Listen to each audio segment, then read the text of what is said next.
लालू प्रसाद यादव ने जो बिहार की जो राजनीति की, जाति बात तो है ही, उनको टोकरी वोट दिया, लेकिन बताएं कि एक भी मुसलमानों का काम किया बिहार में। अगर मुसलमानों का अगर कोई समस्या है, कोई लड़ाई है, तो यहाँ का खौफ दिला करके हमसे लोग वोट नहीं लेते।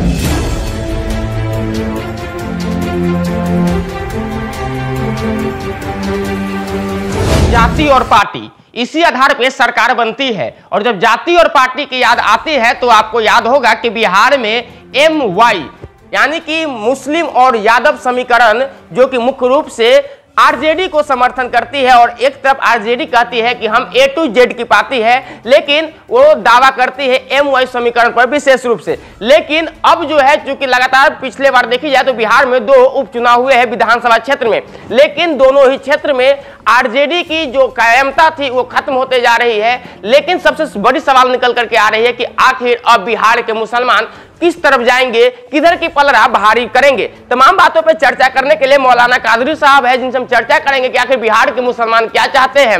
और 2024 में लोकसभा चुनाव होने वाले हैं, 2025 में फिर से विधानसभा चुनाव होने वाले हैं। ऐसे में सबसे बड़ी बात, जो मुसलमान है यानी कि माइनॉरिटी जो समाज है, उसको रिझाने में तमाम पार्टियां लगी हुई है। ऐसे में ये लोग कितना रिझेंगे और किस तरफ पलड़ा भारी बनाएंगे, उस मुद्दे पे मौलाना कादरी साहब से हम चर्चा करेंगे। सर, बहुत बहुत स्वागत है हमारे चैनल पे। RJD कहती है, अभी सरकार में भी है, और कहती है हम MY समीकरण पे है, यानी कि मुस्लिम और यादव समीकरण को मानती है और मुस्लिम को अपनी सबसे ज्यादा हितैषी मानती है। और जो बिहार में कई भी जाती है कि मुस्लिम की सबसे हितैषी पार्टी RJD है। सही बात है? सबसे पहली बात है कि मैं आप लोगों का धन्यवाद करता हूँ जी, थैंक यू, और शुक्रगुजार हूँ कि आप लोग इन मुद्दों को उठाते और हम जैसे नेताओं से सवाल करते हैं।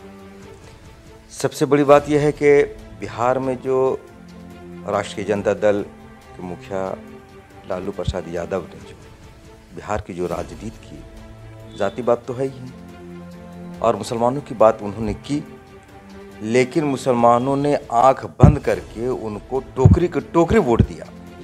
लेकिन बताएं कि एक भी मुसलमानों का काम किया नहीं किया। हम लोग जानते हैं कि आज भी पूरे बिहार में अगर मुसलमानों का अगर कोई समस्या है, कोई लड़ाई है, तो यादवों से है जी। और जब हमारे बड़े बड़े लीडरों की हत्या करवा देते हैं, हमारे बड़े बड़े लीडरों का कोई जगह नहीं देते, तो हम लोग अब कैसे माने कि भाई वो हमारे हितैषी हैं? वो हमारे हितैषी नहीं, हाँ वोट के हितैषी हैं, वोट लेना जानते हैं, काम करना नहीं जानते। और आज के डेट में तो सबसे दुर्भाग्य मुसलमानों की ये है कि जब दोनों पार्टियाँ मिल गई हैं तो मुसलमानों को पूछता ही नहीं है। ये जो समझते हैं कि मुसलमान जाएंगे कहाँ, इनको BJP का खौफ दिलाएंगे और हमको वोट करेंगे, लेकिन ये इनकी भूल है। अब ये BJP का खौफ दिला करके हमसे लोग वोट नहीं ले सकते, क्योंकि हम लोग भी अब विकल्प सोच रहे हैं, क्योंकि इंसान वहीं जाता है जहाँ उसकी इज्जत और सम्मान हो। तो मैं देख रहा हूँ कि शोषित इनकलाब पार्टी के जो राष्ट्रीय सदर हैं, कौमी सदर हैं, वो नागमनी जी पूर्व केंद्रीय मंत्री रह चुके हैं, वो गांव-गांव को तो जा रहे हैं और मुसलमानों की बात कर रहे हैं।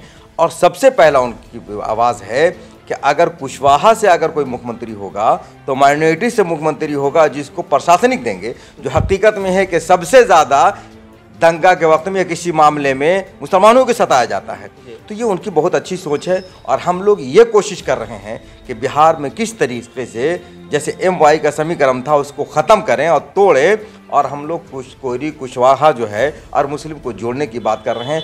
और इंशाअल्लाह मैं उम्मीद करता हूं कि 2025 में हम लोग बहुत अच्छा काम करेंगे और ये सत्ता को हट उखाड़ फेंकेंगे और हम लोग एक शोषित इनकलाब पार्टी की बिहार में मुख्यमंत्री बनाएंगे। नागमनी जी का आप नाम ले लिए हैं तो एक बात याद आ गई।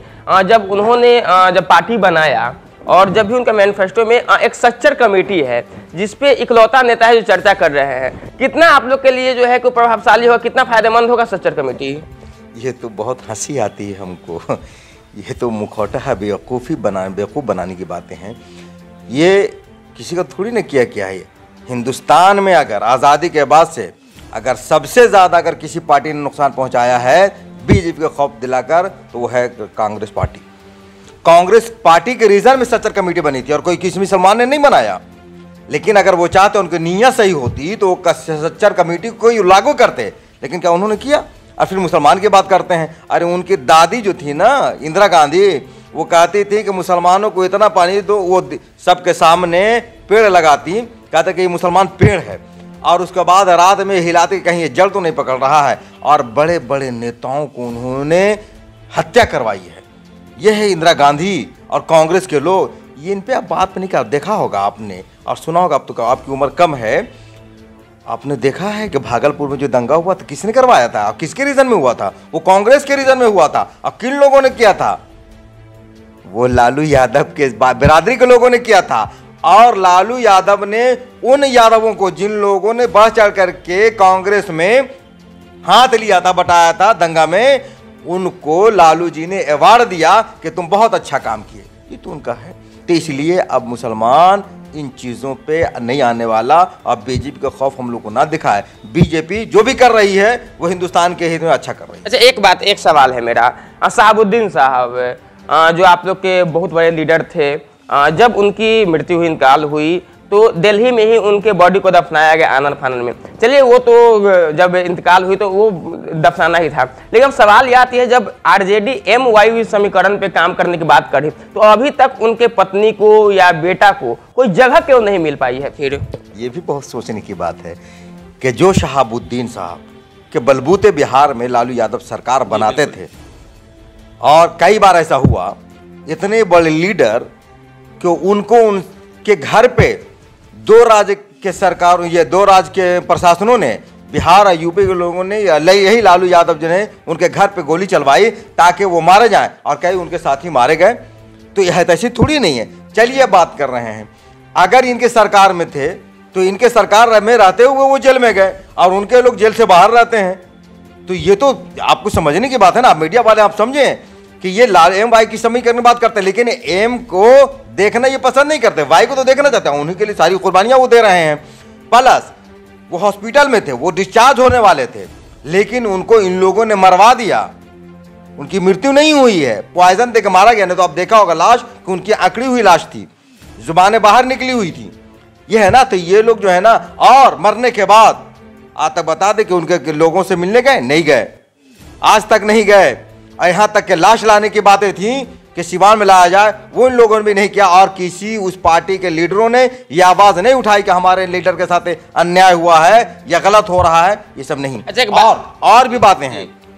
अगर वो चाहते सब यादव को माते MLC और MP बना रहे हैं, अपनी बेटी को बना दे रहे हैं, क्या हैना शहाब जी को वो MP नहीं बना सकते थे? क्या चाहते तो बना सकते, लेकिन ये नहीं चाहते हैं कि शहाबुद्दीन साहब की कोई फैमिली या माइनॉरिटीज की फैमिली या माइनॉरिटीज बिहार में तरक्की करे। बल इसको जो है बीजेपी का खौफ दिखाओ और सत्ता पे काबिज रहो। ऐसे एक बात बताइए, आरजेडी को आपने नेगलेक्ट कर दिया, जेडीयू बीजेपी के साथ जाना है, मुसलमान पसंद करेंगे क्या? कभी नहीं, क्योंकि अब कैसे करेंगे? एक बार छोड़ते हैं फिर मिलते हैं, यानी फिर तलाक होता है और फिर शादी होती है, ऐसा होता है क्या?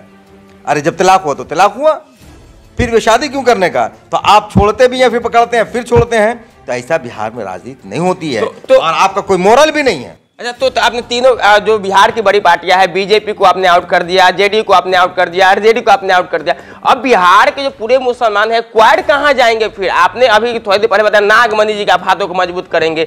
आपके एक बोलने से कैसे हाथ को मजबूत होगा? पूरे एम समीकरण को जो है फिर एम के बनाना पड़ेगा ना, उसके लिए आप क्या कर रहे हैं? मैं पूरे बिहार का मैं दौरा कर रहा हूँ, और जितने बुद्धिजीवी और जो सियासी पार्टी से जुड़े हुए हैं मुसलमान माइनॉरिटीज हैं, उसको मैं लाने की कोशिश कर। मैं उन लोगों आ रहे हैं आपके साथ? बिल्कुल, बहुत सारे लोग आ रहे हैं, बहुत सारे लोग आ रहे हैं, और उसी पर तो मैं अभी मेहनत कर रहा हूँ, चल रहा हूँ। चूँकि 2024 और 2025 मेरा लक्ष्य है, तो हम आज मेहनत करेंगे, कल हमें कामयाबी मिलेगी। और जो पार्टियां मेहनत करती हैं वो रंग लाती हैं। बहुत बहुत धन्यवाद। हमारे साथ मौलाना कादरी साहब थे, और सीधे तौर पे बिहार के तीनों बड़ी पार्टी यानी कि बीजेपी, आरजेडी और कांग्रेस, तीनों को इन्होंने आउट कर दिया, और सीधे तौर पे नागमणि जी का हाथ को मजबूत कर रहे हैं। शोषित इनकलाब पार्टी की सरकार, जो कि लगातार नागमणि से भी हमारी बात जब होती है तो उन्होंने एम के समीकरण, मुस्लिम कोयरी समीकरण बनाने की बात करते हैं। और वाकई में जब एम से हम बात करते हैं, मुसलमानों से भी बात करें, माइनॉरिटी से बात करें, तो वाकई में वो लोग भी तैयार है कि एम के समीकरण बना करके बिहार में मुस्लिम कोयरी की समीकरण से सरकार बनेगी, और जिसमें खास करके मुसलमानों को पुलिस विभाग जरूर दिया जाएगा, उनको उप मुख्यमंत्री बनाएगा। साथ में 5 जातियों को 5 समाज से उप मुख्यमंत्री बनाया जाएगा, जो कि मिलकर के सरकार चलाएंगे। और लक्ष्य 2024 और 2025 से चलिए देखना दिलचस्प होगा कि बिहार की राजनीति में कितनी भूचाल आती है और कितनी सरगर्मी भरी यह राजनीति होती है। तमाम खबर आप तक हम पहुंचाते रहेंगे। तब तक के लिए बने रहे 3 नेशनल न्यूज़ नेटवर्क के साथ। धन्यवाद।